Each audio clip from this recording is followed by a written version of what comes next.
Hey guys, welcome back to my channel, and if you're new here, it is so great to have you.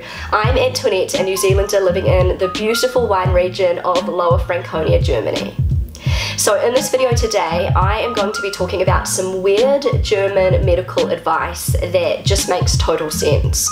So when I say weird, I do not mean bad or wrong. This is just medical advice that I personally have received over the years I've been living in Germany that I, myself as a New Zealander, have found quite alarming, different, unusual medical advice that I had never received living in New Zealand. Some of this advice actually straight out contradicted medical advice I had received in New Zealand, and I just find it so fascinating how medical advice can vary depending on the country you live in. Okay, so let's jump right into it. This is in no particular order. This piece of medical advice was given to me by my gynecologist here in Germany. This was not long after I had my first child, Amelia. She is almost 11, so this was quite a few years ago now. And I was breastfeeding Amelia, and I had a very sore, swollen breast, and I was pretty sure that I had mysitis. I just remember one of my breasts was so hard and swollen and red, and I was pretty sure I had this infection. I was also starting to feel a little bit shivery, and I was thinking, no, it's more than a blocked milk duct. I'm pretty sure this is mysitis. So I did go to the doctor. In New Zealand, if you go to the doctor with mysitis, you will more than likely be prescribed antibiotics to treat the infection. There are also a lot of old wives' tales. I was expecting to be prescribed antibiotics straight away, but the doctor actually had a look and said to me that it may be mysitis, but she's not 100% sure. It could be just a blocked milk duct, and she recommends me first trying quark on my infected area. I was so confused. I had never heard of using quark to treat mysitis before.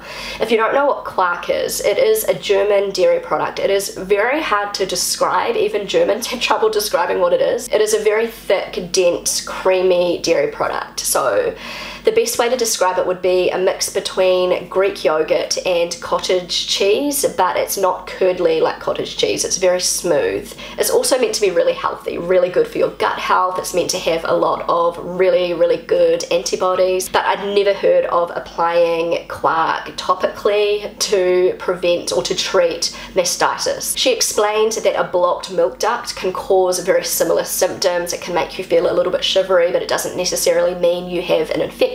She explained that if you apply the quark when it's really cold, it has an amazing cooling, soothing effect, and some of the antibodies in the quark help to release some of the toxins that may be building up in that area. So my doctor gave me instructions on how to apply it and how long to leave it and how often I should apply it. I just remember feeling this cooling, soothing sensation, and it felt like it was helping, but I thought, this can't be right. Like, how can quark cure my mysitis? And about an hour later, I did not have any pain anymore. My breast started to just sort of soften a bit, because if you have a blocked milk duct, your breast is very, very hard, like rock hard, and it started to soften. And I was thinking, this is incredible. And my fever, I thought I had a fever, I don't know whether it was, but I started to feel like less shivery, and I just started to feel better. I continued doing this for a couple of days. I think it was about 3 times a day. This was so long ago, and I felt completely better, and my so-called mysitis was gone.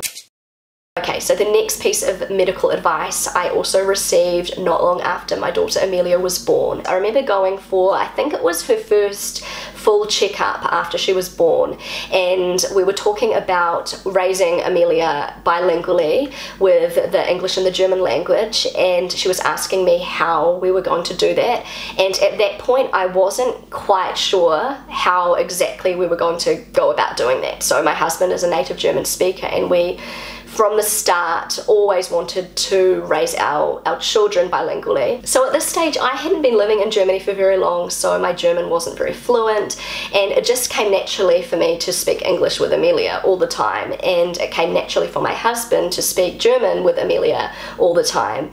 And I remember my pediatrician asking, you know, how we are going to be doing the bilingual thing, and I explained to her that I just speak English with Amelia, and I was reluctantly telling telling her this because I was thinking she was going to say to me, oh, that's not very good, you live in Germany, you should be speaking German with her. And she said to me, you are doing exactly the right thing. Do not try to speak German with her. And I was kind of surprised by this. Knowing what I do now, this is not surprising at all. She explained to me that a lot of foreign children here are not learning proper German because their parents may speak, you know, a decent level of German but not at a native level, so they are learning lots of little mistakes and they are losing their parents' language, and so they would have had the opportunity to learn a second language, you know, the mother tongue of their parents or parent, and they lose that opportunity because their mother or father thinks it is a better idea for them to integrate into German culture by learning German, but instead they're learning broken German and not having the opportunity to learn their parents' language, which is super unfortunate. And that just made total sense to me, like a light bulb went off in my mind. And from that day I was thinking, I am not going to speak German with my children. So even now, the only time I ever speak German with my children, I have 3 children by the way, the only time I ever speak German with them is when they maybe have a friend to play or we're around their peer group who can't speak English, and out of respect to them I will switch to German so everyone knows what's going on. And my kids don't really like it because they're so used to speaking English with me. That pediatrician gave me the best piece of advice. I initially thought it was really weird advice, but I'm so thankful that I was given this advice because right now my children are very fluent in English and we have this really great relationship where we can speak to each other in our, like they have 2 mother tongues, English and German, and so I'm able to have heart-to-hearts with my children in my mother tongue. And sometimes when I'm speaking German I can't come up with, I don't have the vocabulary to express my emotions in the way I can in English, and so I love that I have that relationship with my children. That pediatrician basically said to me that giving your child the gift of a foreign language is one of the most beautiful gifts you can give them, and it opens up a whole world of opportunities. It doesn't matter what that language is, whether it's English, Polish, French, Russian, Arabic, it doesn't matter. It is just such a beautiful thing. Also, something I didn't know then that I know now is that children's brains are literally like little sponges when it comes to learning languages. They take in everything so incredibly quickly. The subtleties of language learning that us adults could only dream of being able to learn in such a short time span. It is incredible watching bilingual children grasp languages so quickly, which is why it just makes total sense to speak with your child in your mother tongue so they can learn that language properly. Okay, so this next piece of advice was given to me by my family dentist here in Germany just last week actually. I love my dentist. She is so cool, so friendly. We have the best chats and she loves New Zealand. So at that checkup I asked my dentist a question I had been curious about for a while, which was, is it bad for my children's teeth if they drink Upful surely? If you don't know what Upful surely is, it is a very popular drink here in Germany. So it is basically a mix between apple juice and sparkling water, and German children love Upful surely and drink it all the time, and it seems to be just something very normal and acceptable here, and my children also love Upful surely. They absolutely love it. I thought I knew the answer because in New Zealand it is strongly discouraged to let your children drink any kind of juice or soft drink or just anything with high sugar content, and I was thinking, oh, you know, Upful surely has less sugar, but I'm sure it's not great for my children's teeth, and it's sort of like something I feel guilty about as a parent. I do let my children drink Upful surely more than I probably should, and I was surprised by her answer. She said to me, no, Upful surely is fine, it's the sodas and the full concentrated juices that you have to avoid. She told me that she's got 3 children and they all drunk Upful surely every day and they have beautiful teeth, and she said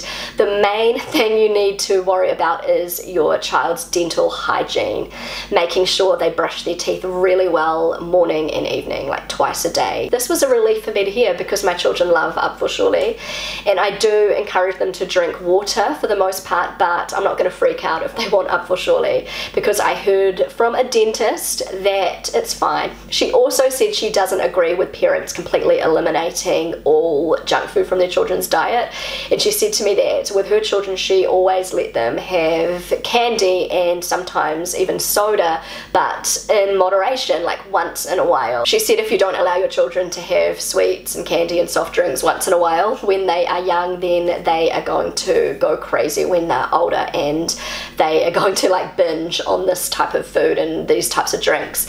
And I thought, yeah, this actually makes a lot of sense. She said of course she encourages, you know, a healthy diet and to drink water over other drinks, but the main thing is dental hygiene, to teach your children how to brush their teeth properly, and before they're able to do that, to brush your child's teeth twice a day really thoroughly.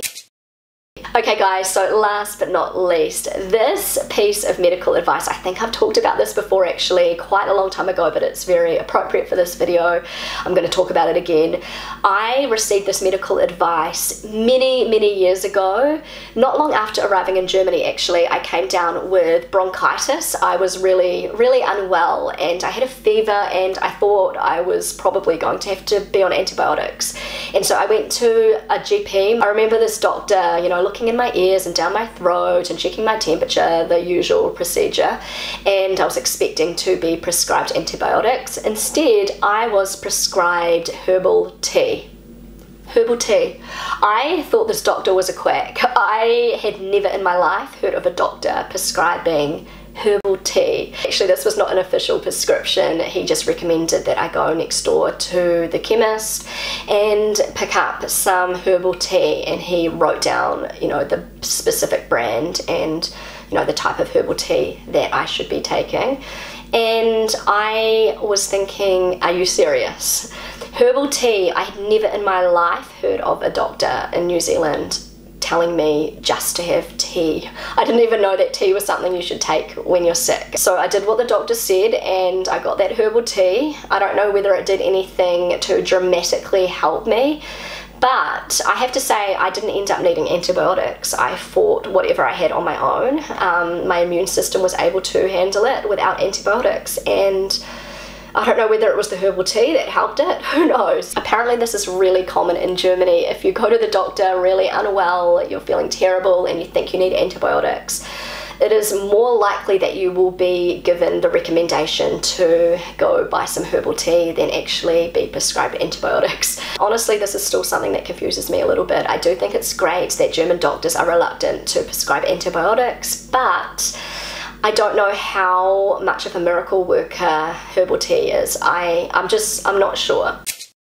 So anyway guys, I have come to the end of this video. I really hope you enjoyed it. If you enjoyed this video, then don't forget to give it a big thumbs up. It really helps out my channel. I would love you to consider subscribing if you haven't already. I know that so many of you who watch my videos are not actually subscribed, and I have a goal to reach 60,000 subscribers by the end of the year. It doesn't seem to be happening, but maybe with your help I can get there. Feel free to connect with me on Instagram, and I will see you again really soon. Bye!